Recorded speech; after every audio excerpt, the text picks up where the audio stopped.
Assalamualaikum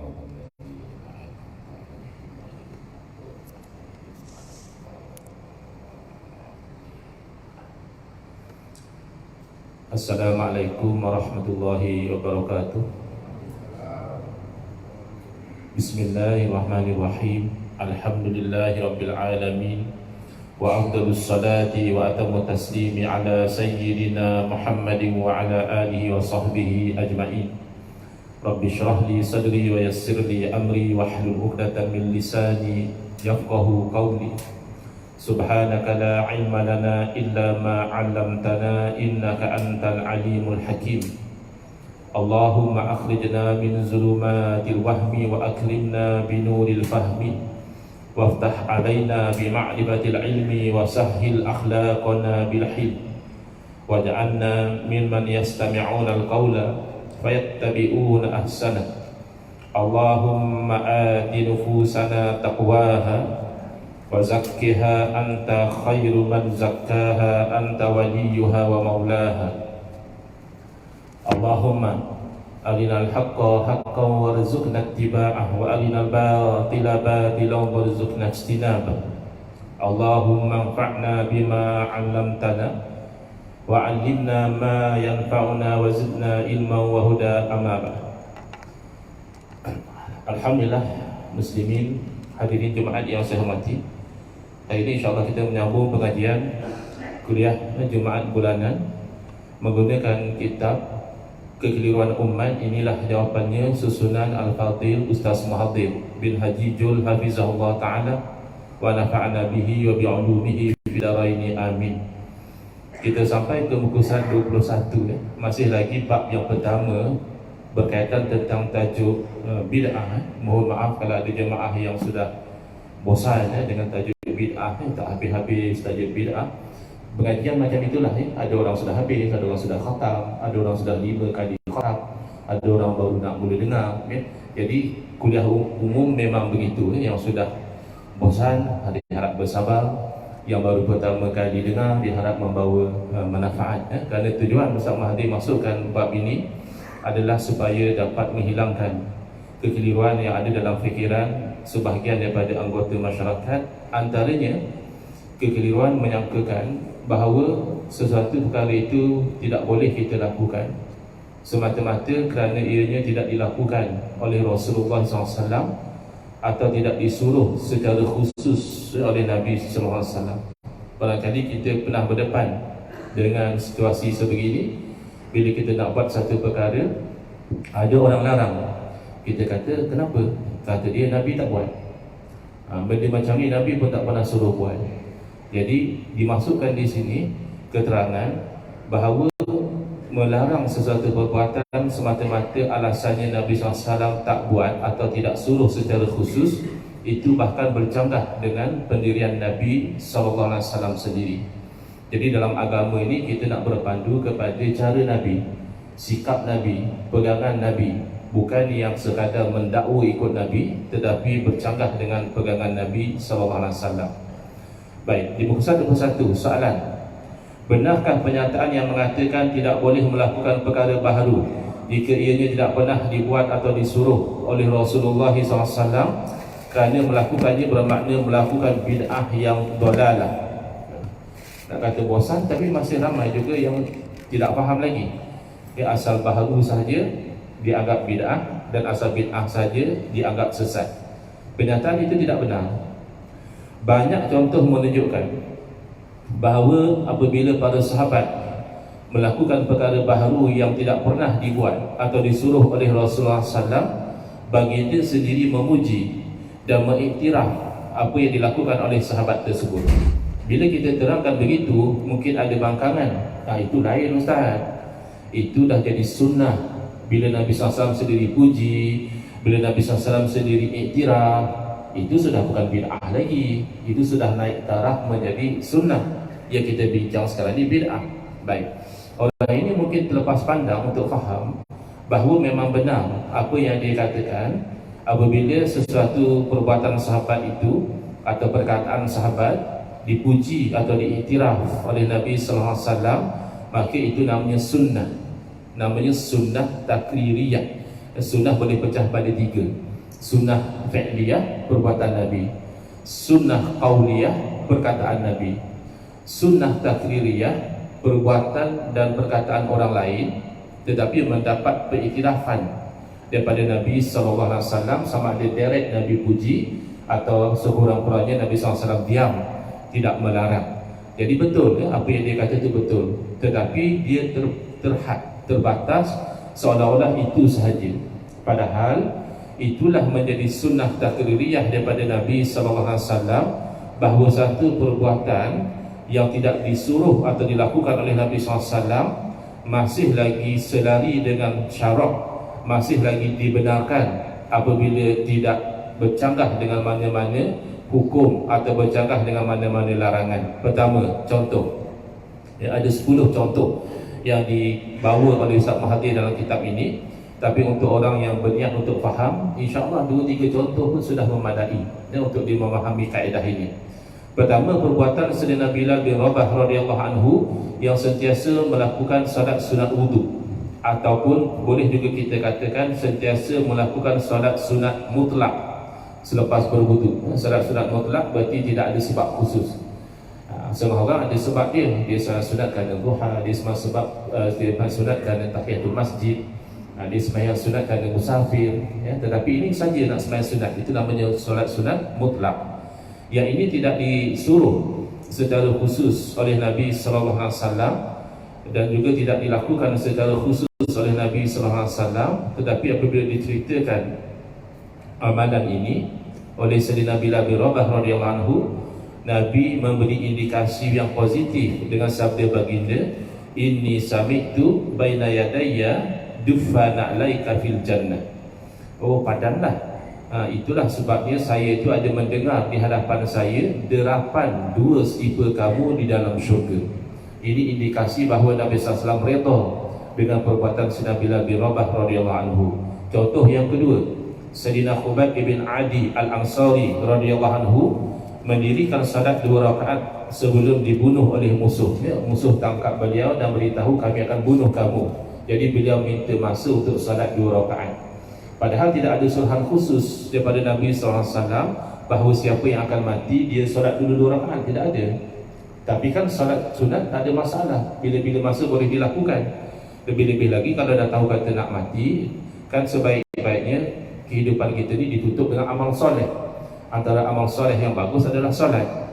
Jadi diriwayatkan oleh Abu Hurairah radhiyallahu anhu mengatakan, fakana awwala man shalla raka'ataini indal qatli, adalah beliau merupakan orang yang pertama solat 2 rakaat ketika akan dibunuh oleh musuh.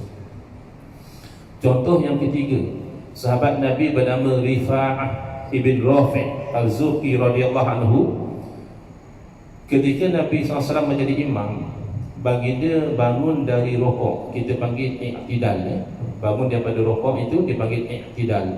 Lalu beliau membaca satu pujian yang tidak pernah diajar oleh Nabi SAW. Nabi bangkit daripada rukuk, sami Allahu liman hamidah, lalu beliau membaca Rabbana lakal hamdu hamdan katsiran tayyiban mubarakan fi.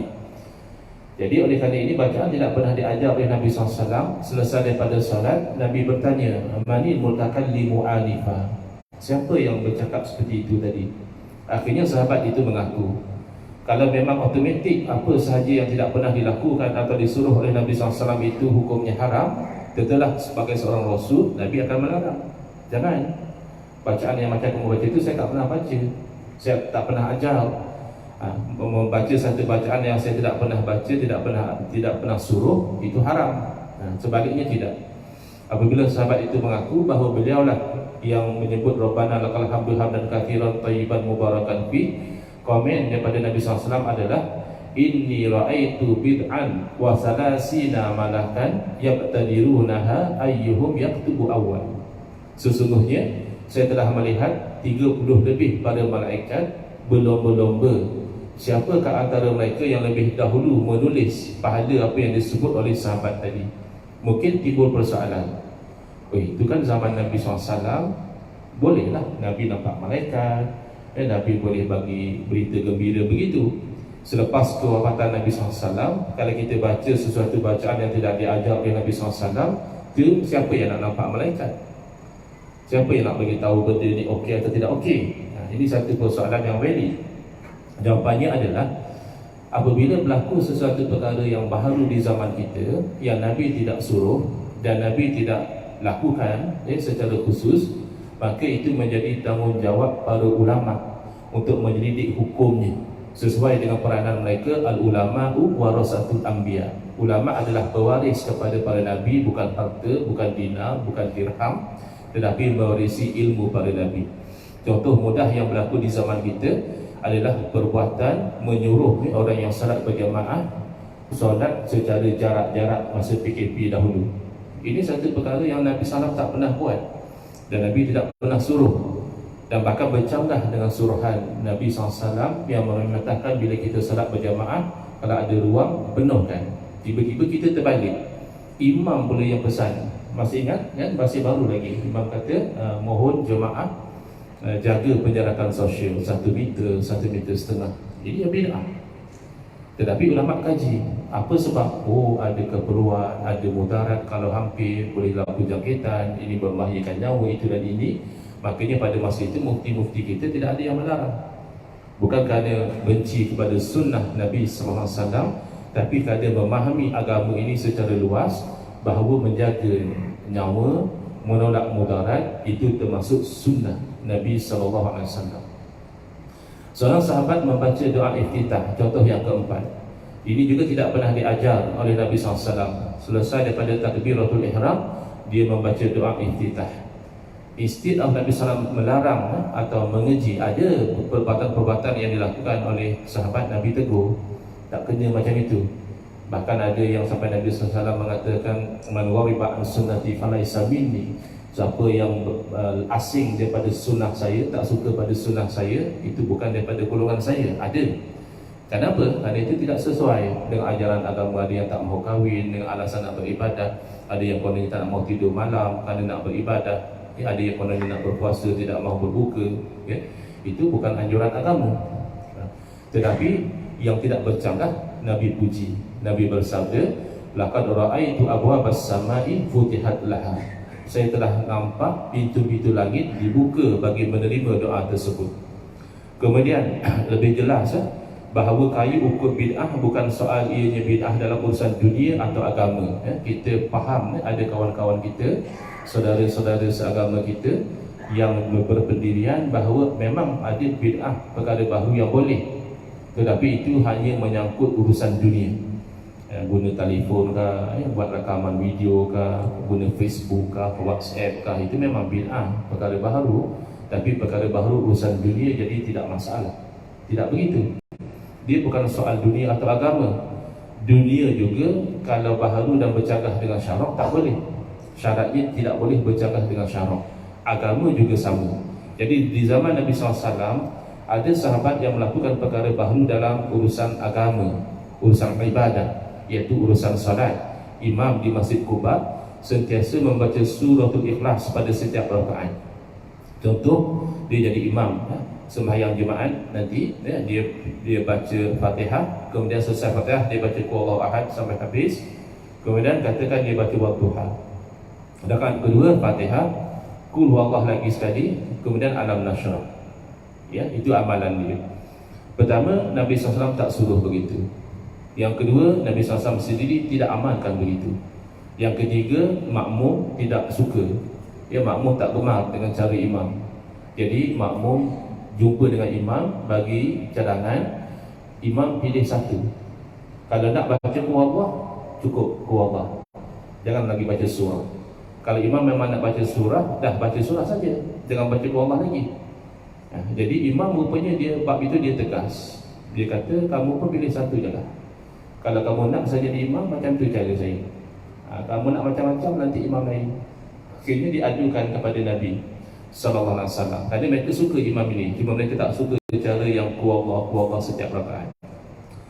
Jadi kalau betul lah semata-mata melakukan satu perkara baharu atau bacaan baharu itu automatik menjadi haram, maka sifat tabligh seorang Rasul menyampaikan Nabi kena panggil imam ini dan beritahu buat imam perbuatan itu haram. Kerana saya tak pernah buat, dan saya tak pernah suruh ya, ini urusan ibadah. Sebaliknya tidak. Nabi SAW memanggil imam itu, ya, tetapi Nabi SAW apabila bertanya kepada imam itu, apa yang menghalang imam daripada mengikut cadangan daripada jamaah, jawapan imam itu selari dengan syarat. Apa dia? Inni uhibbuha ya Rasulullah. Sesungguhnya saya berbuat demikian kerana saya kasih kepada surah Ikhlas, wahai Rasulullah. Kerana itu surah Tauhid. Kalau orang yang faham Allah Ahad walaupun pendek, itu terkandung Tauhid di dalam itu. Jadi oleh kerana kasih kepada ayat Quran, itu selari dengan syarat, bahkan terpuji. Dan memang tidak ada larangan, tidak boleh mengulangi surah yang sama pada rakaat yang berbeza. Maka bukan sahaja Nabi SAW tidak melarang, bahkan baginda memuji dengan sabda baginda, hubbuka iyyaha adhalakal jannah. Kasih kamu kepada suatu ikhlas itulah memasukkan kamu ke dalam syurga. Jadi ini cara Nabi SAW. Agama yang dibawa oleh Nabi SAW ini bukan agama yang nak menyekat setiap yang baharu, tetapi agama yang nak menyekat perkara yang haram. Baik perkara yang haram itu perkara yang lama diwarisi oleh nenek moyang, kalau haram tetap kita kena hentikan, ataupun perkara baharu baru nak direka-reka, maka ulama kaji-kaji, oh ini tidak boleh, ini melanggar larangan ini melanggar larangan itu. Sebagai contoh, ada perkara baru dalam urusan dunia, dan kedua-duanya ini sebenarnya bertujuan baik, iaitu bertujuan untuk memberi protection, coverage kepada orang yang terkena sesuatu musibah ataupun kemalangan, penyakit dan sebagainya. Maka di-innovatekan satu produk namanya insurans. Dalam masa yang sama juga ada di-innovate satu produk yang lain namanya takaful. Memang kedua-dua ini tidak ada di zaman Nabi SAW. Tidak pernah sahabat Nabi ambil insurans, misalnya nak pergi mana-mana ambil insurans, tak ada. Atau ada sahabat Nabi jadi ejen takaful, tak ada. Insurans kah takaful, dua-dua baharu. Dan dua-dua perkara baharu dalam urusan dunia. Dia lebih kepada risk management, lebih kepada nak bagi satu protection. Tetapi hampir semua ulama dunia berfatwa, hampir semua, ada juga satu dua ulama yang tidak setuju, mengatakan bahawa insurans konvensional hukumnya haram. Kenapa? Oh, kerana ada elemen gharar, kata mereka, ketidakpastian.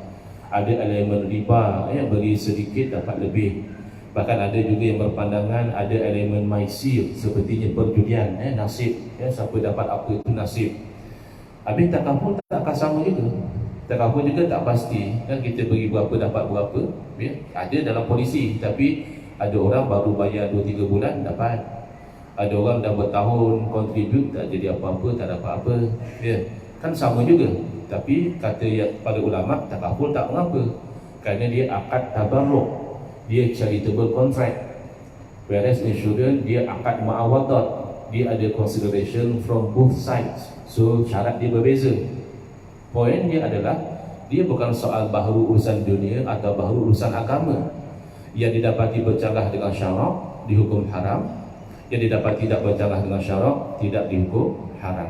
Contoh yang lain insya-Allah kita akan sambung dalam kuliah yang akan datang. Hanya tinggal tersisa lebih kurang 5 lagi contoh, tapi insya-Allah 5 contoh yang kita telah terangkan memadai bagi mereka yang ingin faham bahawa sunnah Nabi SAW hanyalah melarang baik perkara baharu atau perkara lama yang bercanggah dengan syarak. Hadza wa billahi taufiq wal hidayah.